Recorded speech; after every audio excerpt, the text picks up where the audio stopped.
Seja bem-vindo a mais uma edição do Abre Aspas. Nessa semana a gente vai falar sobre inclusão, um assunto muito importante, e eu tenho aqui do meu lado o professor Edmárcio Carvalho.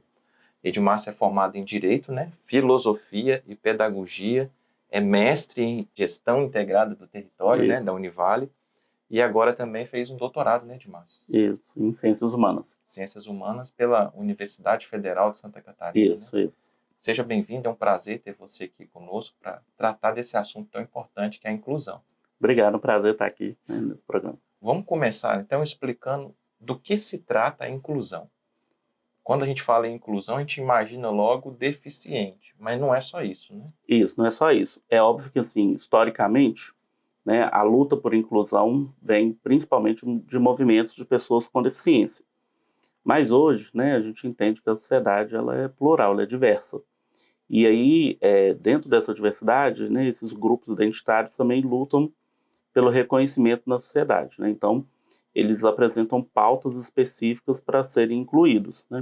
E se a gente pensar o que é inclusão? Inclusão, por exemplo, no contexto educacional, é somente colocar todo mundo na mesma sala de aula, todos os alunos com todas as diferenças dentro da sala de aula. Isso não é inclusão, isso é integração. Eu junto todo mundo no mesmo espaço. A inclusão é todos compartilharem o mesmo espaço, mas terem as suas demandas específicas reconhecidas com o acesso a recursos necessários para, de fato, eles serem incluídos. É dar a essas pessoas o que elas têm em falta, o que precisam para ser iguais aos outros. Mais ou menos isso, Isso. A ideia. É a lógica da equidade, Qual é a lógica da equidade? Tratar os iguais de formas iguais e os desiguais de formas desiguais. Então, por exemplo, numa sala de aula, vamos pensar ainda dentro do grupo com deficiência. Uma demanda de um aluno surdo é por um tradutor e intérprete de Libras. Já um aluno cego, ele vai precisar de recursos tecnológicos para, por exemplo, ler um livro digital. Um aluno cadeirante, ele precisa ter a certeza que a arquitetura da instituição de ensino vai estar acessível para que ele entre e use todos os espaços da sua cadeira de roda. O aluno com deficiência intelectual vai precisar de um planejamento, uma acessibilidade do currículo para entender até onde ele consegue adquirir algumas habilidades e competências, a partir da sua deficiência intelectual.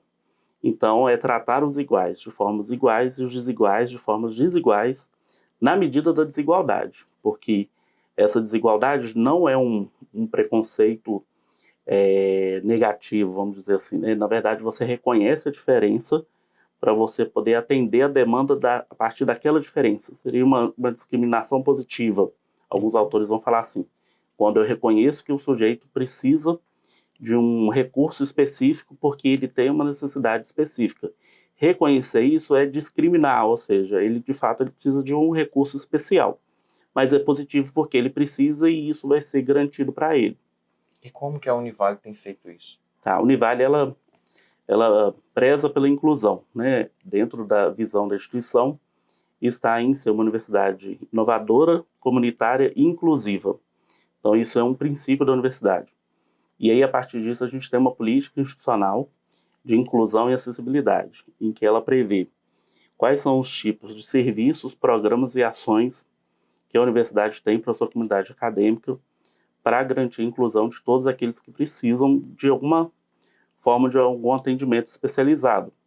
E aí a gente não está falando somente de alunos com deficiência, a gente está falando também de alunos que compõem esses outros grupos. Então, por exemplo, alunos que são indígenas, alunos que são transexuais, alunos que eventualmente possam viver alguma forma de preconceito ou discriminação em razão de um determinado exercício de fé diferente daquilo que culturalmente a gente entende pelo cristianismo, que é o que tem mais seguidores no Brasil. Então, a gente trabalha todas essas possibilidades, além da questão da saúde mental desses alunos, porque hoje a questão da saúde mental é um grande dificultador para a inclusão, sobretudo desses grupos no ensino superior. Então, garantir que o aluno entre e que ele permaneça e conclua o seu curso, hoje é um desafio, e que a universidade tem toda uma estrutura para executar esses serviços. E são muitos que são atendidos, muitos alunos que precisam desse apoio? Nós temos hoje na universidade 39 alunos com deficiência nesse semestre. A cada semestre vai variar. Então, para esses alunos, né, eles são atendidos, todos os alunos que precisam de algum atendimento educacional especializado ou de apoio psicológico, eles são atendidos pelo setor chamado Espaço 3, né, que é o setor que eu coordeno, que é o serviço, o setor, né, de apoio ao aluno, por isso Espaço A3. E aí a gente tem 39 alunos hoje que são acompanhados por esse setor, que são alunos com deficiência. Então, para esses alunos é feito um plano individual de desenvolvimento. É construído junto com o aluno, né, o histórico de qual é a deficiência que ele tem, quais são as questões de habilidade e competência que precisam ser trabalhadas para aquele aluno, com a sala de aula, com os professores, e isso é acompanhado durante o curso. Além disso, nós temos outros diversos alunos que são TDAHs e autistas, e temos um número significativo de atendimento do apoio psicológico. Em 2023, nós tivemos 316 alunos acompanhados por alguma demanda socioemocional. Essas deficiências você mencionou, parece que não são só físicas, né? Tem diferentes tipos lá na universidade também, né? Isso, nós temos diversos tipos de deficiências, né, desse público, desses 39 alunos. Então, na verdade, dá em torno de 11 tipos de deficiência, né?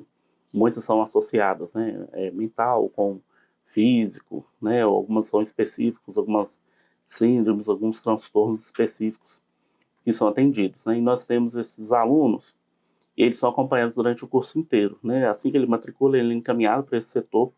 É óbvio que ele precisa aderir ao serviço, né? Isso não é feito sem adesão desse aluno.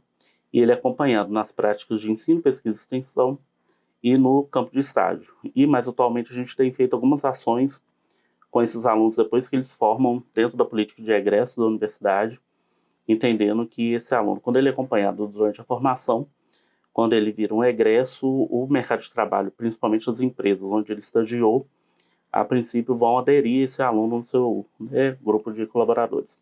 Quando ele forma, então, tem algum tipo de preconceito por ser deficiente? Tem algum grupo de deficiente que tem mais dificuldade de ter acesso ao trabalho que outro? Como que é depois que acaba a formação? O que a gente consegue acompanhar é que aqueles alunos que são monitorados durante a formação, e nesse processo, principalmente no estágio, há essa relação da universidade com o campo de estágio, porque a gente também faz isso, vai no campo de estágio, trabalha com a empresa, olha, ele tem essas habilidades. Então, dentro dessas habilidades, quais são as necessidades da empresa? Como que ele pode colaborar? Então, normalmente, esses alunos, assim que eles formam, as empresas continuam com eles, até porque elas também têm que cumprir a lei de cotas. Então, esses alunos que têm um processo de inclusão que é bem feito durante a formação, isso impacta na relação dele com o mercado de trabalho, né? Agora, de forma geral, né, independentemente dele ser atendido ou não, o que a gente vê e a própria literatura aponta é que alunos com deficiência intelectual eles têm mais dificuldade de acessar o mercado de trabalho, né? Justamente pela não compreensão, normalmente, né, de boa parte dessas empresas, que esse aluno, que essa pessoa com deficiência intelectual, né, eles entendem que ela não tem capacidade cognitiva de fazer nada. E não. É preciso ver qual é a habilidade e competência que ele tem, né, dentro das limitações cognitivas, mas ele tem algo que ele consegue fazer, que ele dá conta de fazer, que ele se interessa em fazer, e transformar isso numa possibilidade de utilização da empresa, né, desse recurso cognitivo para a empresa. Então, isso é uma dificuldade, né? Agora, outros grupos com deficiência, normalmente eles são mais incluídos, por exemplo, pessoas surdas, né? Porque você ter um colaborador surdo na empresa não impacta, por exemplo, na questão da acessibilidade arquitetônica da empresa. Ele vai subir uma escada, ele vai fazer tudo que qualquer pessoa sem deficiência vai fazer. Porque a diferença nesse caso é linguístico. Uhum. Só a comunicação que é um pouco mais difícil, né? Isso. E o que seria uma deficiência intelectual? Dê um exemplo para nós aí. Olha, a gente tem hoje, né, a deficiência intelectual, né, o mais conhecido é a pessoa com síndrome de Down, né? Todo mundo sabe, né, o que é uma pessoa com síndrome de Down. Mas nós temos também, além da deficiência intelectual, nós temos os transtornos, né? Hoje é um desafio para a gente o alto número de alunos, por exemplo, com TDAH, né? Que é o transtorno, né, déficit de atenção e hiperatividade. E até pouco tempo atrás, né, se a gente pegar uns 20 anos atrás, quando a política de inclusão ela foi implementada na educação básica, eram aqueles alunos que não ficavam parados, né? Que era um aluno problema. Hoje a gente entende que não, esse aluno é um aluno problemático, ele é um aluno que tem essa deficiência. Então, para eles existe todo um trabalho multiprofissional, né? Um neurologista, um psicólogo, um terapeuta ocupacional, para poder fechar esse diagnóstico. Esse diagnóstico também ele não é uma consulta que você fecha esse diagnóstico, e exige um acompanhamento até para poder entender como que aquele cérebro funciona e como que é possível pensar a inclusão dele. Então, hoje, no nosso contexto, esse é um desafio. Como pensar alunos com TDAH e autistas, que é, por lei, uma deficiência, pensar a inclusão desse aluno daquilo que, de fato, ele precisa. E são pessoas muito capazes, né? Muito capazes. Nós temos casos, por exemplo, de alunos com autismo que fez, né, um aluno específico que fez medicina, e ele queria uma residência na área do atendimento familiar. E ele, depois que ele concluiu o curso, ele fez seleção de 2 residências para outras áreas. Ele não quis ir, porque ele tinha certeza que ele queria naquela área. E recentemente a gente recebeu a notícia que ele foi aprovado, né? Então, assim, quando a gente acompanha esse aluno, a gente percebe qual é a habilidade que ele tem, e é muito provável que aquilo que ele coloca o foco, ele vai atingir, porque ele tem esse hiperfoco, né? Nessa vontade, nesse interesse específico dele. E desde quando que a Univale tem esse programa aí para trabalhar com diferentes tipos de público? Desde 2008, a universidade trabalha a política de inclusão e acessibilidade. À época era o SAI, Serviço de Apoio ao Estudante. Com o tempo isso mudou para Espaço A3, né, de atendimento ao aluno, né, mais recentemente. Por quê? Porque a gente entendeu que a demanda não pode ser somente do aluno com deficiência. A gente tem outras demandas que envolvem aspectos socioemocionais desses outros grupos que precisam ter acesso ao ensino superior e à permanência, né? Então, esse setor hoje ele trabalha com o público com deficiência, mas também com esse apoio psicológico, principalmente a alunos que, infelizmente, né, vão vivenciar aí práticas de preconceito, seja em razão da questão religiosa, a questão de gênero, sexualidade, a questão etária, né, a questão racial. Então, isso também é um desafio para a gente poder garantir que esse aluno ele possa entrar e concluir a sua formação com saúde mental, entendendo que aquele espaço é um espaço que deve ser para todos. Você me contou 2 cases de sucesso aí de alunos que transferiram de uma universidade federal para a Univale por causa desse programa, né? Sim, a gente tem, né, alguns casos, né, são mais de 2. A gente tem alguns casos de alunos que fazem isso. Alunos que, durante a educação básica, eram atendidos, por exemplo, pelo CRAED, né, que é um centro de referência de educação inclusiva da educação pública, e que lá ele teve esse acompanhamento. E eles escolhem justamente a universidade, né, a Univale, por saber que lá tem esse setor, que vai acompanhar esse aluno, né. E aí, assim, para quem não entende ou tem uma certa forma, né, de resistência, não significa fazer com que esse aluno passe de qualquer jeito, não. É reconhecer qual é a demanda que ele tem, para que ele possa adquirir as habilidades e competências daquela área de formação e se graduar naquele curso.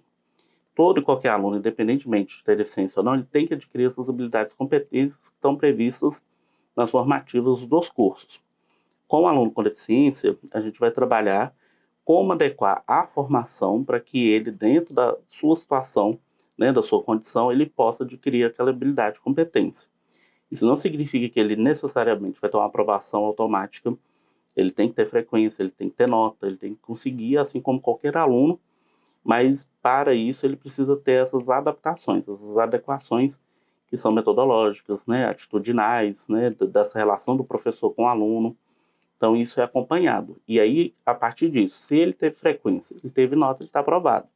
Se apesar de todas as adequações, ele não teve frequência, não teve nota, infelizmente ele não foi aprovado. Legal. Além das deficiências, né, você falou sobre as questões emocionais. Como que está a geração hoje desses novos alunos, né? A gente parece que vê jovens muito felizes, mas que, como qualquer outra geração, passa também por dificuldades. Como que a Univale tem tratado esses problemas? A gente tem o serviço de apoio psicológico aos alunos. Então, por exemplo, em 2023, a gente teve 316 alunos acompanhados por esse serviço. qual a leitura que a gente faz? Duas questões. Primeiro é de um cuidado com a saúde mental, né? De uma necessidade do cuidado com a saúde mental. Muitos desses alunos são mega ansiosos, depressivos, né? Tem, né, um pensamento aí de autoextermínio, e tratar da saúde mental desses alunos é importante, né? E aí a gente pode fazer diversas leituras disso, né? Talvez aí uma mudança, né, social, familiar, de não dar conta disso, a vida corrida de todo mundo, É esse o que eu ia aluno... te perguntar agora, É, se a família também tem um papel importante é, para ajudar mudar esse cenário, né? como que isso é feito? Como um aluno da universidade, ele é um sujeito civilmente capaz, né, ele responde por si. Mas é óbvio que nesse caso específico, sobretudo nos casos mais críticos, a família ela é acionada para poder dar o suporte, né, uma rede de apoio nos casos críticos, né, de depressão, ideação suicida, por aí. Mas, de forma geral, a gente percebe um público muito ansioso, né, uma geração que quer as coisas para ontem, né, não sabe guardar prazos, tem dificuldade com prazos, dificuldade de entender as normas e seguir as normas, né, isso é uma questão, né, e há um impacto disso na saúde mental dos alunos, né. Uma questão urgente que precisa ser debatida é a medicalização no ensino superior. Muitos alunos, de forma autônoma, resolvem tomar medicamentos sem nenhum acompanhamento de um profissional da área da saúde para fazer isso. Inclusive, sendo alunos até de cursos da área da saúde. Então, isso é uma questão... a questão da saúde mental é um desafio, né? Porque se antigamente a questão era, eu vou fazer ensino superior, será que eu vou ter condições financeiras de pagar meu curso? Hoje não é isso. Hoje será que eu vou ter saúde mental para entrar, permanecer e concluir, pensando que depois eu ainda tenho mercado de trabalho para ser incluído? Então, isso, de fato, é uma questão. Agora, uma outra questão que a gente vê, né, pensando em talvez uma perspectiva geracional, é uma dificuldade de se relacionar com as diferenças, né? Então, são alunos muito inteligentes, que compreendem tudo aquilo que é ensinado, né? O processo de ensino-aprendizagem dentro do conteúdo de cada área é garantido, eles conseguem capturar aquilo, mas têm dificuldades relacionais e dificuldade com o respeito à diferença, né? Então, isso é um desafio que a gente tem trabalhado na universidade, de que é fazer com que o aluno entenda que quando ele entra na universidade, ele também está entrando já no mercado de trabalho. Não é depois que ele forma que ele tem que pensar no seu comportamento, né? Então, infelizmente, a gente vivencia alguns casos, esses casos são tratados dentro das normativas da universidade, de preconceito, discriminação, né? Seja em razão de questões raciais, questões de gênero, né? Nós temos na universidade um número significativo de alunos transexuais, indígenas, obesos, né, idosos, que são vítimas de eventuais brincadeiras, comportamentos que são combatidos, né? E pensar isso é importante, porque não basta somente adquirir o conhecimento dentro daquela área profissional. A formação ela é generalista para poder formar o aluno para o mercado de trabalho também e para a sociedade. E enquanto sociedade e mercado de trabalho, essas atitudes não são admitidas. Então isso começa a ser cobrado deles dentro da universidade.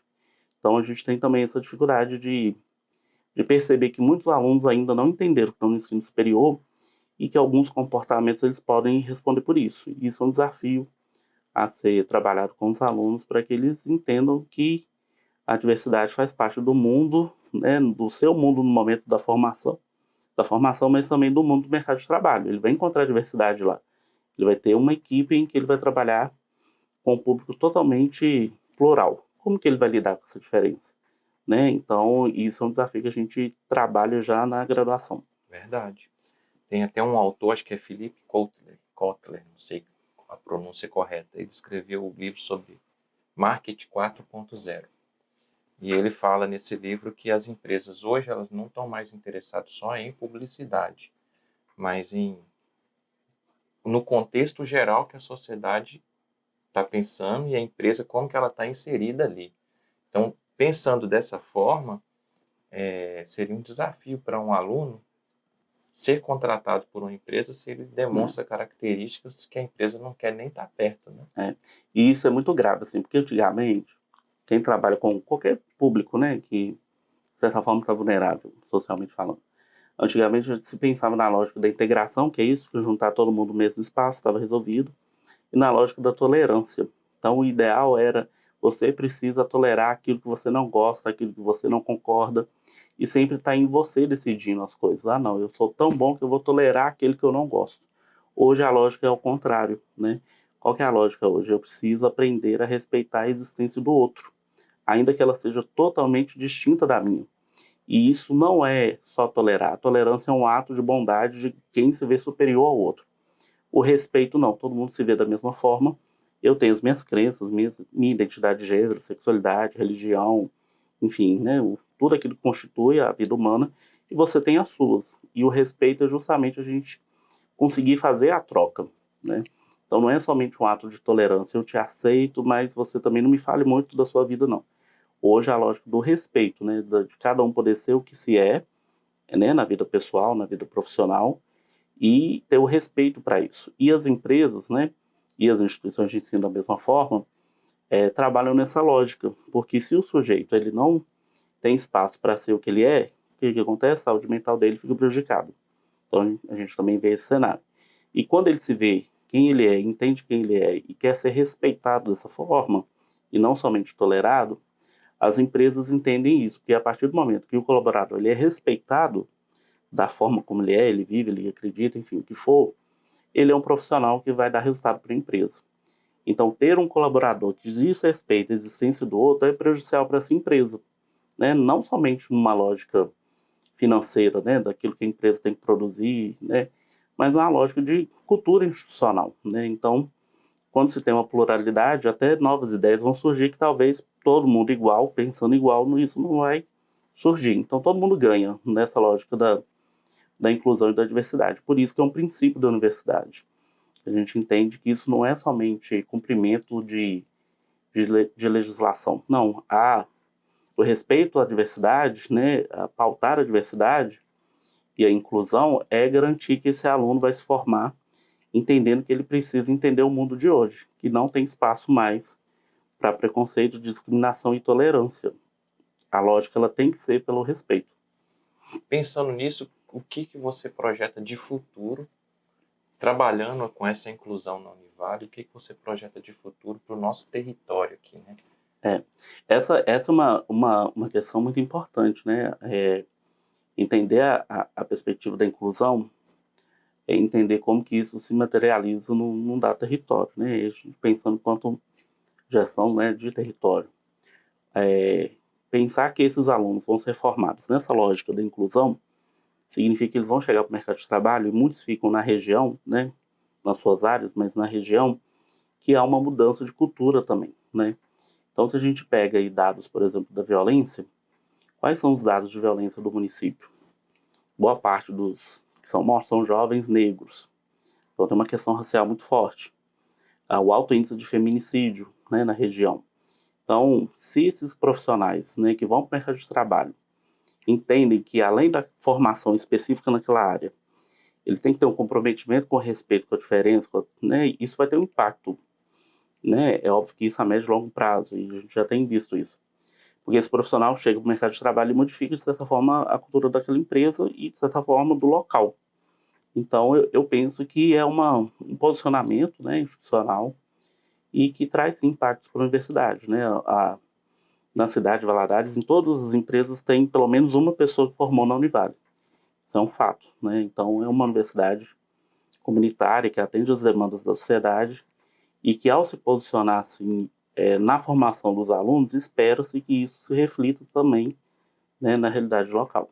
Bacana. Edmárcio, muito obrigado pela sua visita, pela entrevista. Contribuiu bastante aí para a nossa pauta. Prazer foi meu, estou à disposição. E volte sempre, tá Ok. certo? Gente, esse foi mais uma edição do Abre Aspas. É um prazer ter você conosco. E a gente volta na próxima semana com outro assunto.